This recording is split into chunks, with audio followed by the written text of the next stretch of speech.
Hi and welcome along. Today's rose up for review is one by English breeder Peterbilt's Roses.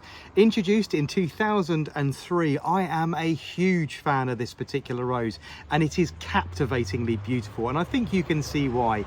This is St. Ethelburga. Bred and introduced by Peterbilt's in 2003, this is a sizable modern classic shrub rose reaching a really healthy 4 feet by 4 feet, so the kind of thing that's going to make a real statement and pack a really big punch in the garden. It is absolutely sublimely beautiful, and Peterbilt's are offering this on their website as substitute to 1 or 2 David Austin roses which they no longer grow. For those of you that don't know, breeders often grow other people's roses under license, and Peterbilt's no longer grow or stock Gertrude Jekyll. They don't grow or stock Mary Rose, or and they're also offering them this as a substitute to Sceptred Isle. Now, I believe this particular rose, although it's very good, is not really a substitute for Sceptred Isle, but a close substitute for the other ones if you can't get hold of them and you're really looking for a high performance rose in your garden. Let's start at the very beginning for you. St. Ethelburga from Peterbilt's, reaching around 4 feet by 4 feet. It produces, it's not a particularly great one, so we'll look on this one for you, a very matte green foliage. It's deeply ruffled and quite textured in its look.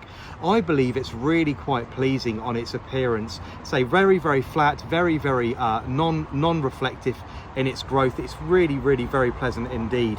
The stems coming up to the actual leaders that produce the flowers themselves, coming up and throwing up around 1.5 foot above the plant, so a nice sizable shrub there. One of the most nicest characteristics of this particular rose, which some of you aren't going to like, is the actual thorniness. It's got a varied thorn count.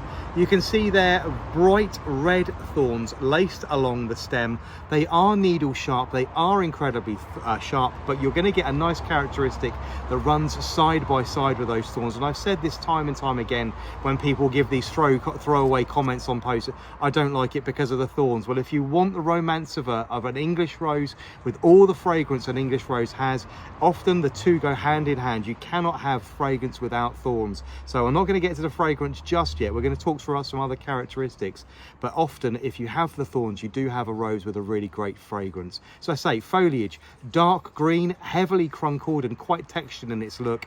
The stems are laced with these quite pretty actual barbs with a lovely tinged pinky red hue to them, and that same color running up the back of the stems which bears the actual flower buds itself.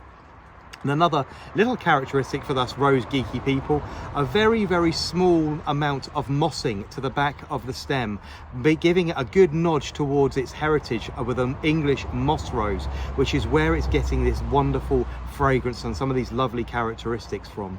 The buds, quite pointed and fat in their characteristics, a lovely dark cerise pink in colour, an opening to the most adorable hybrid between an old English classic rose and a floribunda. And I say this for 2 reasons. The actual cup itself is deeply cupped and really nicely formed. The petals have a beautiful, I'm trying to find one without ruining the bloom for you, wavy edge to it, several points working their way along the outer edges of the petal, giving it a really nice ruffled textured look towards the center of the flower. The actual color itself is the most beautiful, very soft apple blossom white pink, really very pleasant. The petal count is high, but it's not too highly packed that you don't ever get to see the very middle of the flower, and that's a really lovely characteristic. I'm always bringing your attention to, right in the center there, the cluster of golden stamens right in the very middle, meaning that actually if a pollinator wanted to get into this particular rose, it would have plenty to get in there for and it'd be rewarded with some pollen and some nectar right in the very center. But St. Ethelburga from Peterbilt's is a good, strong variety, producing flowers all the way from mid-June, July, August, September, October and into November. A really hard-working shrub rose which is going to reach a really decent size. Peterbilt's are saying this one is suitable for growing in a pot, but quite realistically, unless the pot was about 48 inches across and about 40 inches deep, a rose of this size, in my professional growing opinion, this rose is far too big for putting in a pot. I've got mine in the ground, surrounded with other highly fragrant roses where I'm really planning to enjoy it over the next few years.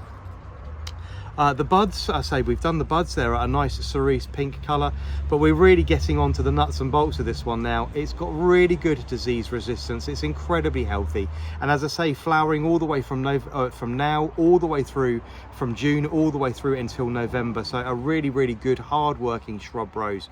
But the key feature on this one, a nice one from Peter Beals. I haven't had the chance of smelling many roses from Peter Beals that have this level of fragrance. It's warm and it's rich, it's old rose fragrance, so it's got those notes of cloves and sandalwood that we're very accustomed to. Sandalwood, cloves, very warm on the thing, and on a fragrance rating, this one is going to rate a very good and respectable 6 with me. So a very pleasant fragrance, which is really good. An all-round good shrub rose from Peter Beals, launched in 2003. This is St. Ethelburga. For me, a really good substitute if you are struggling to get hold of Septodile or Gertrude Decoy. I don't think it's quite there on the fragrance on either of those, but very good nonetheless. Has some really lovely nice characteristics in clay, including this lovely little red tinge up the side of the stems. Very deep cerise pink buds opening to this beautiful soft apple blossom pink. This particular flower is actually quite robust, unlike, for instance, Septodile with its very high petal count. The petals on this are actually really quite thick and waxy, almost like you would get from a hybrid tea or a floribunda, which is obviously where the crossing has come through from Old English Rose and crossed over into hybrid tea and floribunda. So the flower is actually quite robust. I mean, it sounds awful to bang it about, but the kind of thing that's actually going to cut really well. I'm bringing this into the house to do some trials for you, but preliminary results are back saying this one lasts in a vase for around 5 or 6 days, which for an old English rose or a classic rose is really very positive indeed. And these buds here of this size, as long as they're showing some colour, this particular spray will continue to open and actually be a joy to have in the house. So all round, a cracking rose from Peter Beals. Good fragrance rating 6. It's warm and it's rich old rose fragrance, strong, healthy, great in all aspects, and reaching around 4 feet by 4 feet. So it's a good thumbs up on this one from me.